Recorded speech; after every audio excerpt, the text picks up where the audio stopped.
Bom dia a todos. Uma satisfação bastante grande novamente aqui para a gente tratar do Balanço Rama de 2023, onde nós vamos trazer aqui todo o nosso extrato, todas as nossas informações que tratamos durante o ano de 2023, as nossas análises, os nossos resultados em relação a isso. E nós temos 40 minutos, já um pouquinho menos, para que a gente possa apresentar todas essas informações. Nós estamos aqui com o Jean Paolo, da Paripasso, que todos vocês conhecem. É através da Paripasso que nós fazemos todos os trabalhos relacionados ao Rama, que é a rastreabilidade e monitoramento de alimentos. Nós estamos aqui com a doutora Adriana, que é da Anvisa, que vai estar com a gente aqui, de olho, para saber e conhecer aí todos os dados que nós coletamos, né? Nós temos uma parceria de longa data aí com a Anvisa, e isso nos dá aí todo o suporte e a credibilidade do trabalho que nós desenvolvemos com relação à rastreabilidade. Nós sabemos que é uma determinação, é uma regulação obrigatória aí para todos os produtos que nós chamamos aí de vegetais frescos. Jean, próximo slide aqui para a gente falar aqui um pouquinho da agenda, né?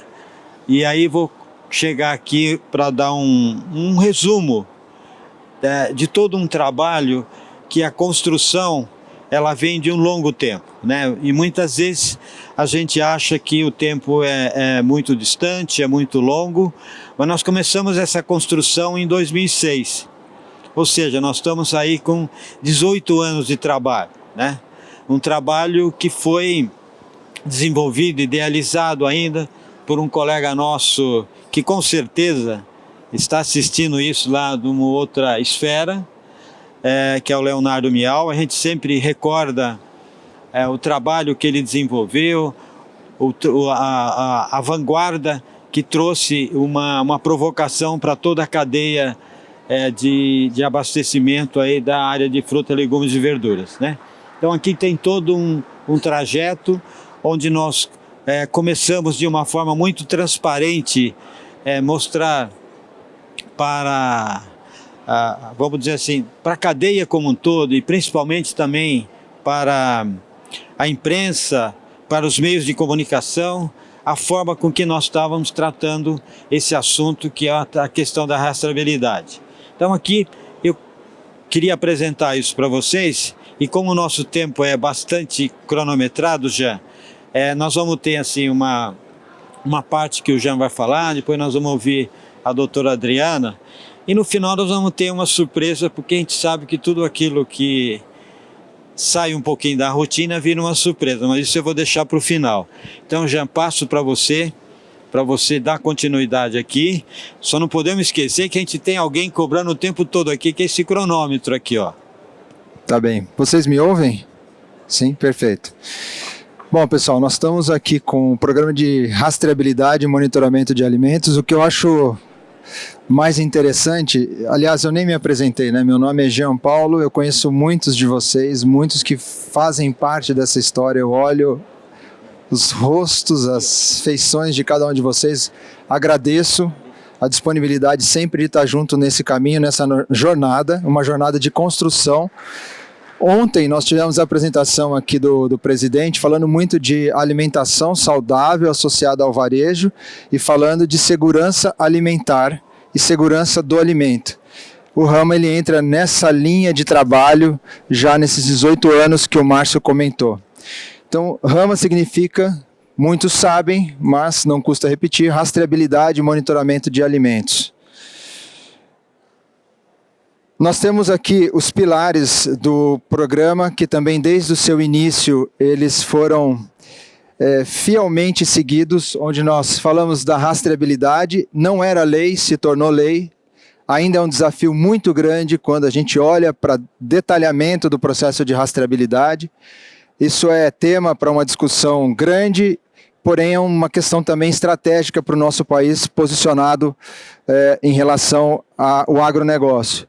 O trabalho de cobertura coletiva, os varejos que participam em conjunto, monitoramento de defensivos químicos, esse é um grande conjunto de informações que hoje o programa já tem.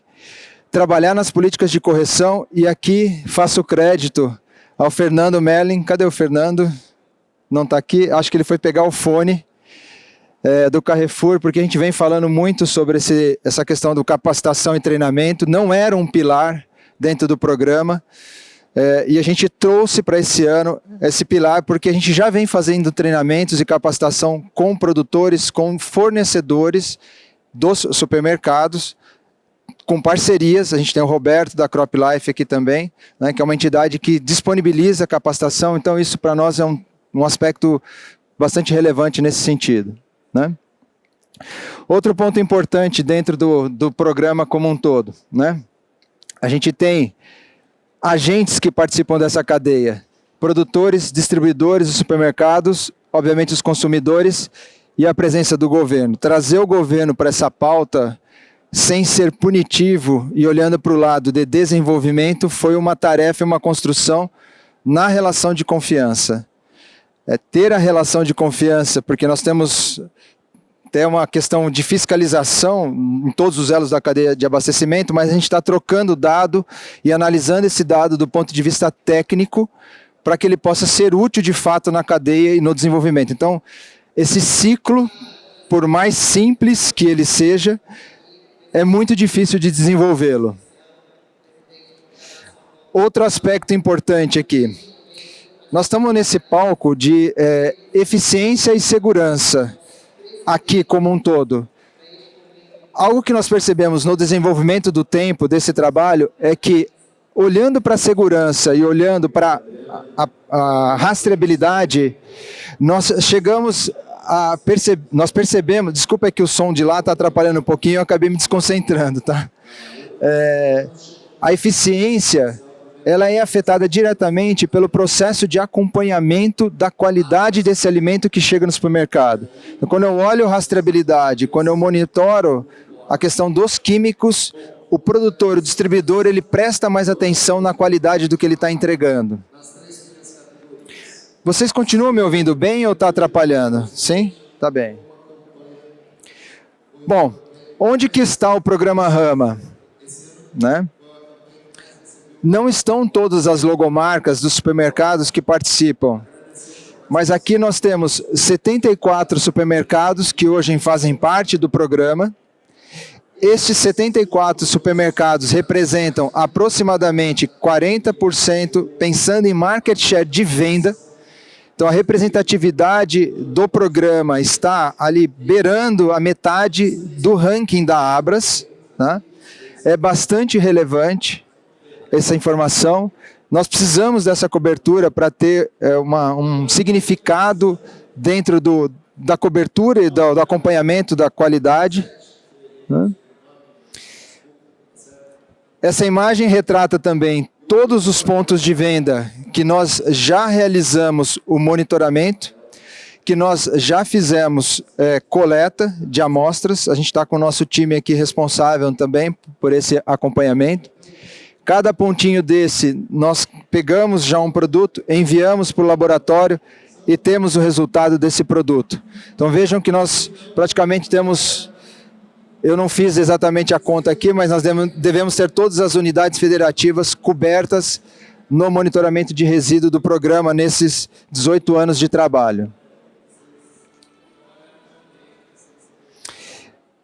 Uma pergunta que me fazem frequentemente, e a gente vem refinando isso, e é um ponto até de certa forma de mudança na perspectiva e de mudança da cultura do varejo, olhar os resultados desse trabalho. Quais os benefícios, ou qual o benefício que o supermercado tem com isso? Primeira resposta que vem, mais rápida, é assim: eu tenho que atender a lei, né? Eu preciso atender a legislação nacional que me obriga a ter isso. Eu queria colocar esse como o último aspecto e trazer outros pontos que a gente tem visto que são muito interessantes. Primeiro deles, Normalmente, quando a gente começa a fazer esse trabalho com os supermercados, a gente pergunta quem são os seus fornecedores.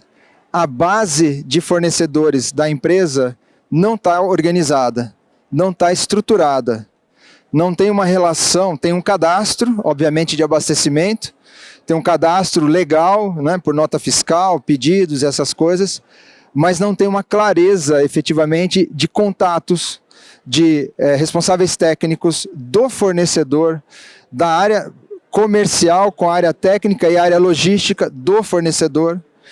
Então, o primeiro passo que a gente percebe é, se eu preciso ter a rastreabilidade, eu preciso olhar para essa minha base e começar a organizar. Esses dados mais detalhados do fornecedor normalmente estão no celular da área comercial e não no cadastro do supermercado oficial. Então a gente percebe que esse é um passo importante. O ativo fornecedores passa a ser, fornecedores de hortifruti nesse caso, passa a ser organizado. O segundo ponto, por esta organização, pelo olhar junto ao fornecedor, praticamente a aproximação do fornecedor na lógica de desenvolvimento, começa a ter um impacto na redução de perda e indicador de eficiência operacional. Se eu estou olhando para quem eu compro, não só do ponto de vista comercial, mas logístico e qualitativo, esse meu parceiro de negócio presta mais atenção no produto que ele está me enviando. A consequência é um produto melhor no ponto de venda. Tem outras variáveis envolvidas, temperatura, a qualidade da operação de loja, a qualidade do CD, tem uma série de aspectos envolvidos, não é só esse. Mas esse passo ele é muito significativo na percepção de qualidade daquilo que está chegando, porque o fornecedor se envolve nesse ciclo. Outro aspecto, terceiro, que a gente vê, esses 3 primeiros pontos, eles não estavam programados no desenvolvimento do trabalho. Eles foram sendo percebidos no tempo, com a experiência, com a vivência. É a automatização do recebimento ali no FLV. A atividade do varejo, ela demanda eficiência e a competição que hoje nós temos, ela já existia, mas ela só aumenta, ela não volta para trás, principalmente com os modelos de negócio, precisa de uma velocidade na categoria FLV, em especial. Quanto mais rápido, melhor. Quanto mais eficiente, melhor a qualidade que tende a chegar no ponto de venda. Por que automatização? O uso de código de barras na etiqueta, não só para rastreabilidade, mas para a operação logística, ajuda nesse processo. Ajuda na leitura, no uso de um coletor. Então a gente começa a perceber, porque eu tenho um padrão de identificação na caixa, na embalagem, no pallet, que permite uma automação logística, né? E, consequentemente, esse normalmente era o item número 1, né? Eu faço isso porque eu sou obrigado. Muitas vezes começa assim, mas quando a gente olha numa outra perspectiva, a gente começa a ter outros impactos interessantes e importantes para o negócio varejo e para a margem do negócio supermercadista. Resultados. Então, aqui nós, como o Márcio falou, nós estamos com 40 minutos para trazer anos de história, em especial o ano de 2023. Né?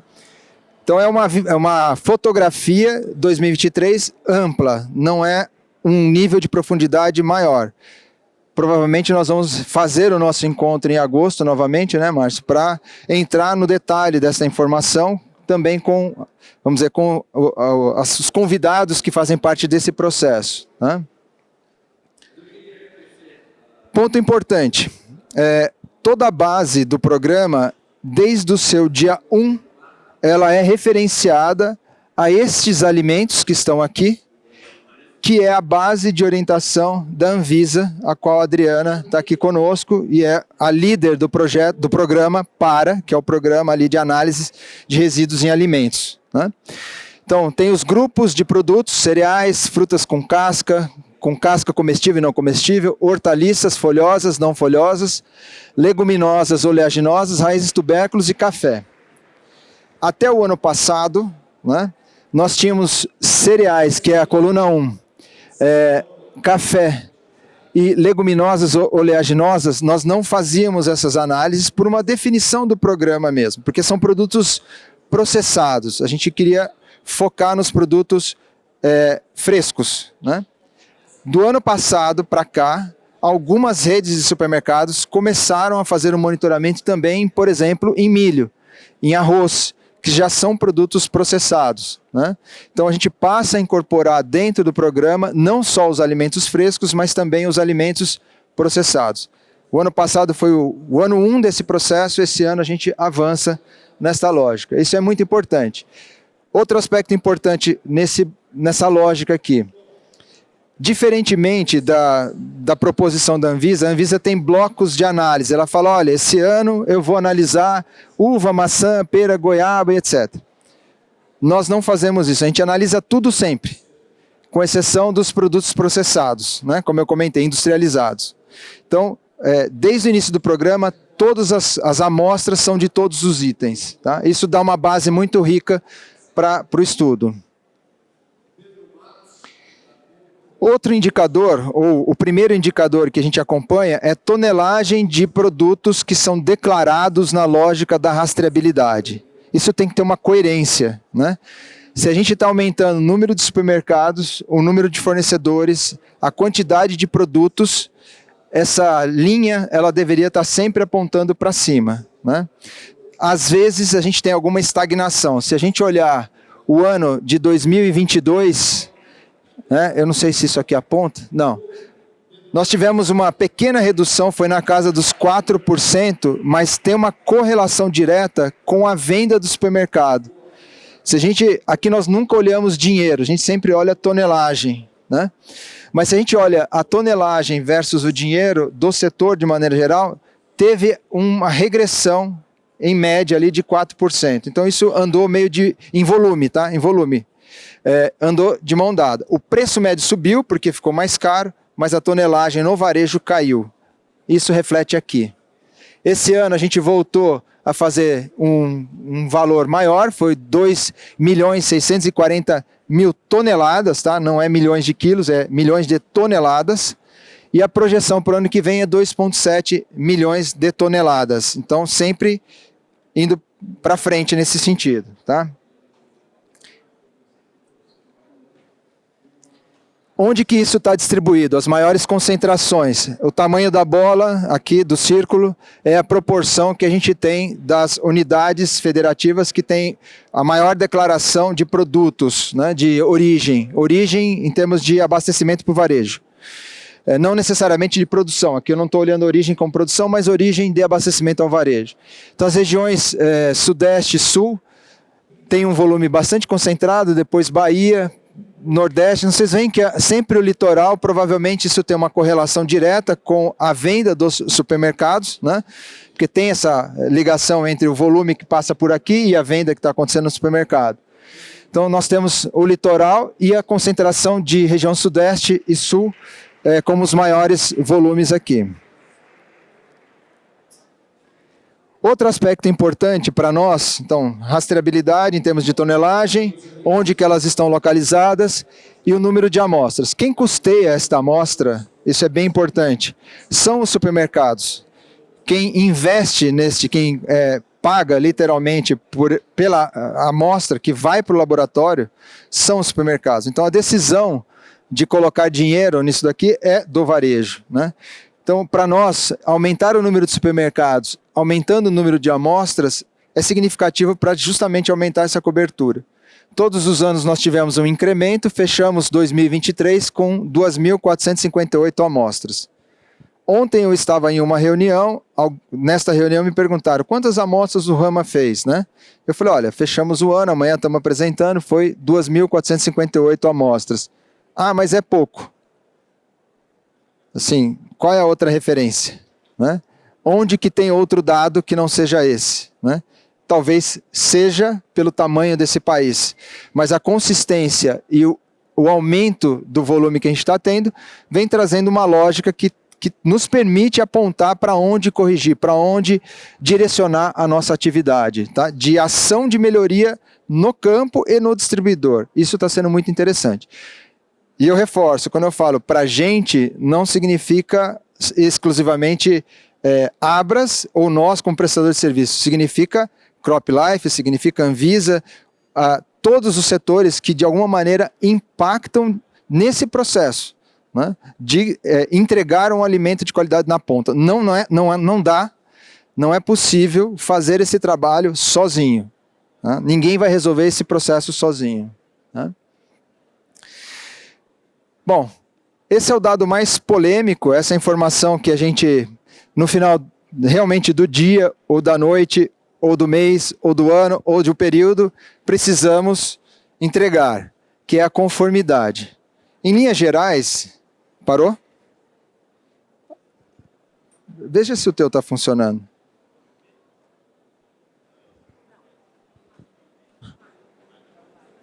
Não?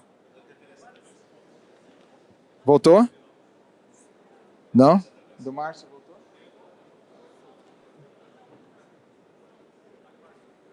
Voltou? Alô, alô? Estão me ouvindo? Estão me ouvindo? Voltou? É ao vivo, isso é ao vivo. Faz um joinha aí, pessoal. Eu vou dizer que é bem estranho isso, tá? E bem nesse dado aqui que é o mais tenso, né? Porque foi proposital. Porque teve um ano que nós fizemos essa apresentação e, vamos dizer, conscientemente nós resolvemos, naquele ambiente fórum aberto, falar, olha, então, essa é a conformidade e aqui estão os produtos. E tinha jornalista. O jornalista, ele não olha assim, que bom que vocês estão crescendo. Ele fala assim, cadê os 20% que estão ruins? Né? E a gente assim, gente de Deus, eu não tinha pensado nisso, né? Eu saí de lá realmente achando que eu ia ser destruído, porque os 20% ruim foi aquilo que foi comentado. Tem razão, né? Na verdade, de cada 10, 2 pode ter um problema, mas fazer este processo chegar até aqui, e nós estamos mirando 83, está sendo um trabalho a muitas mãos e muito difícil, né? Muito desafiador. Por conta da dimensão desse país e outras variáveis, exemplo, as questões climáticas que a gente está vivenciando agora. Se a gente pegar 2021, que foi 82 de conformidade, e caiu em 22, nós fomos ouvir os produtores. O que aconteceu? Primeiro tem uma questão de custo, então eu tenho que usar alternativas no meu processo produtivo que às vezes não são boas do ponto de vista legal ou do ponto de vista de conformidade, mas eu tenho que sobreviver nesse negócio. Ele vai e usa, né? Exemplo, tá? Para ilustrar um pouquinho. Tá cheio de pernilongo no meu quarto, eu sei que se eu aplicar e ficar lá dentro, eu vou passar mal, mas eu aplico e fico porque eu preciso dormir. Então eu aplico e fico. Não me faz bem. Eu tenho essa consciência, mas eu decidi também conscientemente fazer isso. Os produtores muitas vezes tomam essa atitude. Eu vou perder a lavoura ou eu vou usar isso daqui? Porque do outro lado eu tenho um supermercado me pedindo o produto. E eu tenho que entregar, né? Porque eu vou ficar sem a minha venda. Esse aqui é um negócio de ciclos muito rápidos, dependendo da cultura. Né? Então, nos últimos 3 anos, 21, 22, 23, a gente vem ali na casa dos 80%, subimos novamente um ponto percentual. A gente está vendo uma retomada, uma recuperação na busca e no uso das tecnologias adequadas, novamente, né? Isso é bom, isso ajuda, mas a gente está apontando para 83. Né? Esse é o nosso objetivo para esse ano, de conformidade. A decisão aqui, por conta, novamente, do tempo, não é abrir por produto, mas sim a gente ter essa, vamos dizer, fotografia maior do processo. Para que vocês tenham uma ideia, né, da importância, da representatividade de cada item, isso também tem a ver com a questão da eficiência operacional dentro. Vocês veem como as coisas vão se falando, né? Lá do campo eu estou fazendo um processo de controle, eu tenho packing, onde eu praticamente é uma mini indústria que eu classifico para atender o meu cliente, e o volume documentado, rastreado disso, dá uma noção para a gente da prioridade ou dimensões das culturas. E aqui as primeiras culturas, as 5 primeiras culturas rastreadas, que tem uma correlação com as culturas que mais vendem no supermercado. E que tem uma correlação também com as quebras maiores do supermercado. Né? Então, se a gente, de novo, olhar, sai da perspectiva produto fresco, da perspectiva agro e vai para uma perspectiva não alimentar, nós precisamos nos aproximar da base da cadeia produtiva para ajudar neste processo de alinhamento com o meu fornecedor. A compra spot, a compra sem uma discussão e um planejamento, ela resulta num pior resultado. Tá? Resulta num pior resultado, é interessante, né, essa frase. Mas ela impacta, tá, num resultado normalmente pior. Então, faz parte da estratégia organizar essa cadeia. Tá? Márcio, eu estou insistindo nesse ponto porque estrategicamente para o supermercado essa categoria faz diferença. Né? E daqui, nós já estamos vendo isso, mas daqui para frente a tendência é só piorar. Tem alguns produtores que estão aqui, tem o... Cadê o Roberto? Está ali, né? Tem o Amauri que está aqui, né? O Emílio que está aqui, né? Se vocês encostarem e perguntarem para ele, falar assim, vai ter mais ou vai ter menos produto? Fala assim, olha, ou fica igual ou diminui. Então, ou eu encosto para conversar sobre como eu vou me abastecer para atender isso daqui, ou eu vou ter problema de qualidade e quantidade. Tá? Olha que interessante quando a gente olha só os produtos frutas. Tá? A gente pegou aqui os dados de frutas e legumes. Então, das frutas, esses são os produtos dentro do processo do Rama, que tem a rastreabilidade anotada. Não estou olhando para a venda de varejo, mas que é declarado na rastreabilidade, são os maiores volumes. Banana, laranja, limão, mamão, maçã, melancia, uva, manga, abacate, melão, tangerina, maracujá, goiaba e mexerica. Isso representa praticamente do volume aqui 98%, tá? Declarado. Quando nós vamos para os legumes, batata, cebola, tomate, cenoura, batata doce, que antes vinha muito para cá, ela passa aí para lá, ela ocupou um espaço ali próximo do alho, abóbora, pepino, abobrinha, chuchu e pimentão. Tá? Então, novamente, não é um dado estático, né? É um dado vivo, ano a ano ele muda, mas também não é olhando para a venda e sim para a declaração de rastreabilidade. Tá? Os resultados por categoria, em termos de conformidade, nós temos aqui as frutas, olhando agora no histórico, os legumes e as verduras. Vejam na primeira linha, a barra verde é a conformidade. Então, no tempo, a barra verde deveria também aumentar. A fruta aconteceu isso e em 2023 foi 84% de conformidade. É um excelente resultado. A categoria de frutas, ela tem participantes dessa cadeia melhor estruturados quando comparado às duas outras. Melhor estruturados em seguinte sentido, não em capacitação só, mas tem gente que exporta, tem gente que já tem uma certificação de longo prazo, regiões que são certificadas, como o Nordeste, com as frutas que são exportadas, e aí obrigatoriamente tem a certificação. Então isso puxa esse número, tem as características da cultura também, né? Esse puxa o número mais para cima. Legumes, ele andou para trás em 23, né? Ele vinha ali na casa dos 81, andou para trás, 2 pontos percentuais aqui, né? E também já tem uma característica mais fracionada, ele é mais esparramado, você não tem regiões muito concentradas de produção. Tem regiões de batata, doce, por exemplo, regiões de batata, mas quando você vai para chuchu, pepino, isso é mais esparramado. Né? E, sim? Quer fazer o comentário já? Por favor. Interessante quando nós olhamos os dados do Rama, e fazemos um paralelo com os dados do PARA, que é, né, coordenado pela Anvisa, enfim. Né?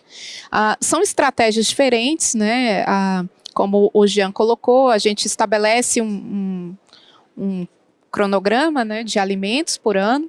É um número de alimentos reduzidos, porque o nosso interesse é aumentar o número de amostras por alimento e ter uma representatividade nacional, né, desses dados, ao passo que o Rama traz uma varredura mesmo de vários alimentos, o que acaba se complementando.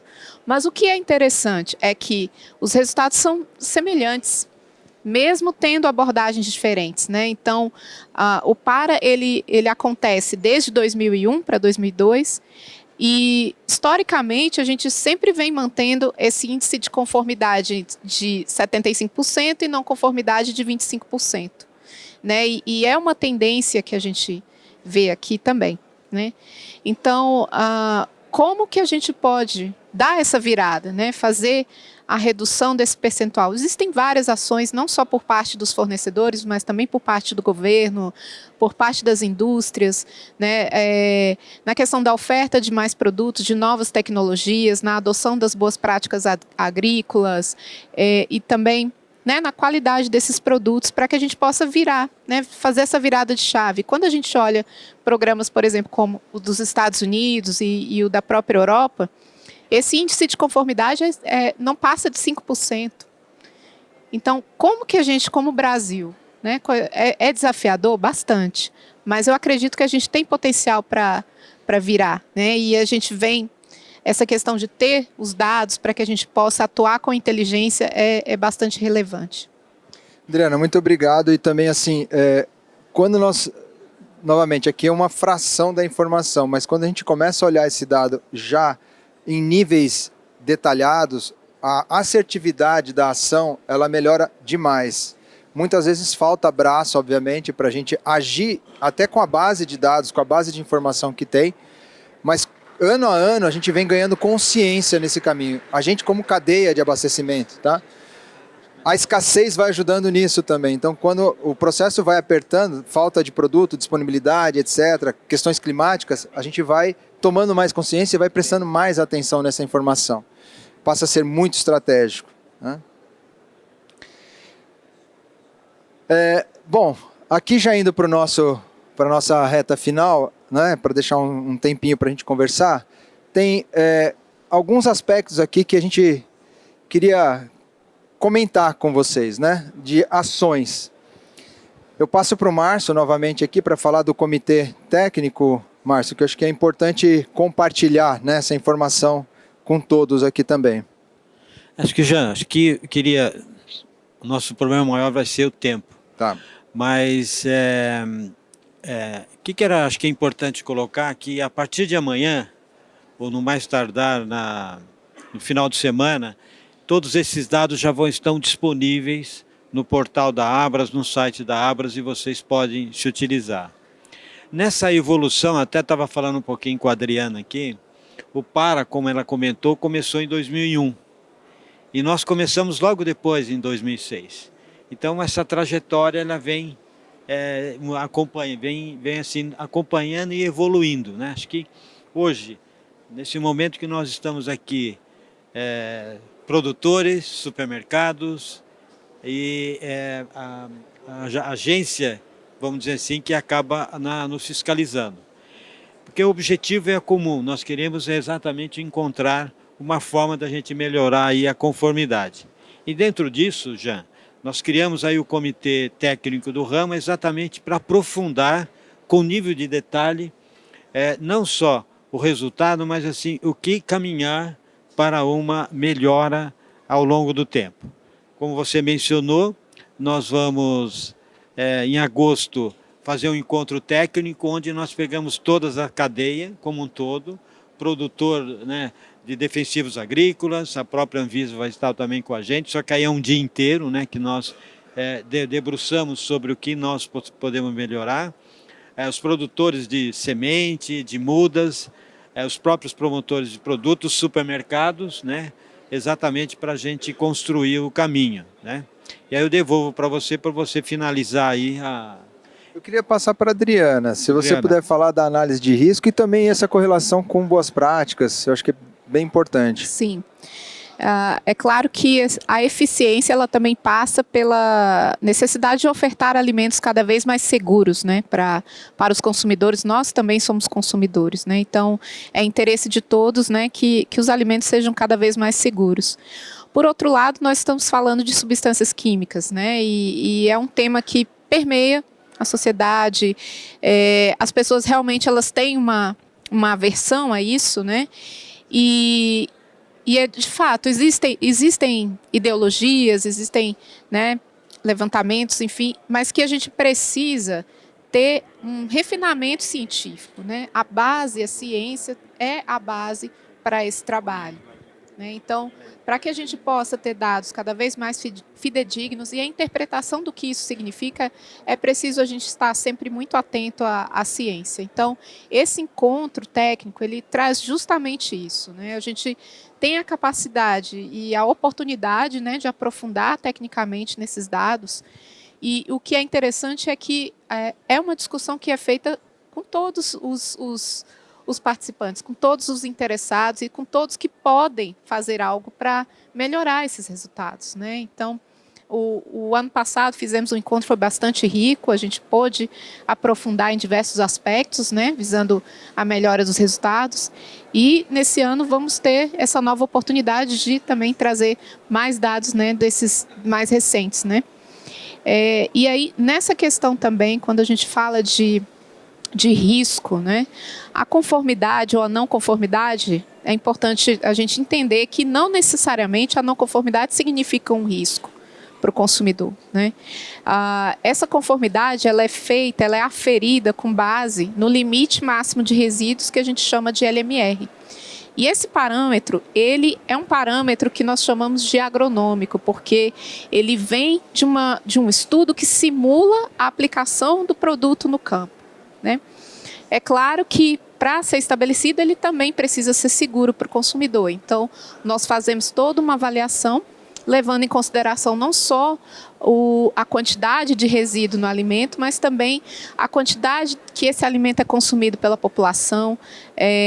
A gente também leva em consideração, por exemplo, os consumidores extremos, né? Por exemplo, aquele consumidor que come uma caixa inteira de morango, ou come uma grande porção de melancia. Então, é um outro tipo de risco que a gente precisa avaliar, que a gente chama de risco agudo, né? Um risco a curto prazo. E isso traz também uma qualidade para a comunicação desses resultados, né? Então, dentro dessa parceria, nós trouxemos esse upgrade, né, para os resultados do Rama, né, para fazer esse tipo de avaliação do risco, adentrar além das não conformidades. E o que a gente tem verificado é que os resultados em relação à avaliação do risco, a gente fala de risco agudo a curto prazo, eles são menores que 1%, né, desse total de amostras, né? Então, menos de 1% dessas amostras se verificou uma situação ali de potencial risco ao consumidor. Né, o que é um percentual baixo, mas que a gente, né, nossa intenção é sempre reduzir para zero. A gente não quer ofertar um alimento que traga um tipo de risco. E aí, né, vem todo esse trabalho conjunto também de capacitação no campo, de adoção das boas práticas agrícolas, e, ao mesmo tempo, também o desenvolvimento de novas tecnologias, de novos produtos que sejam mais seguros, né, tanto do ponto de vista do consumidor, como também do trabalhador, né, do trabalhador rural, que é um campo importante também, né, para a saúde, que a gente precisa ter esse olhar. É isso. Mas então, Adriana e Jean, falando aqui na análise de risco, qual foi o resultado de 2023? Foi 99,6%, né, de, vamos chamar de conformidade. Eu sei que o termo não é esse, mas para ficar mais simples, ou seja, é 0,04% o risco que a gente tem, no caso, 0,42%. O risco que a gente tem dentro dessas análises do Rama 22 e 23. Foram os 2 anos. O que eu acho interessante também, Márcia, é que essa base de dados para a Anvisa fazer análise, não é assim, pega aqui e põe para lá. Tem uma estrutura histórica e que foi aprovado pela Anvisa para poder chegar a esse estudo, né? Então, isso está muito organizado, isso é de certa forma, um benefício para a sociedade novamente. Não, já assim, eu fico extremamente confortável porque nós pegamos a nossa base de amostras. Não, se você falar isso, as pessoas não vão acreditar. Nós pegamos a nossa base de amostras e disponibilizamos para a Anvisa, para fazer essa análise.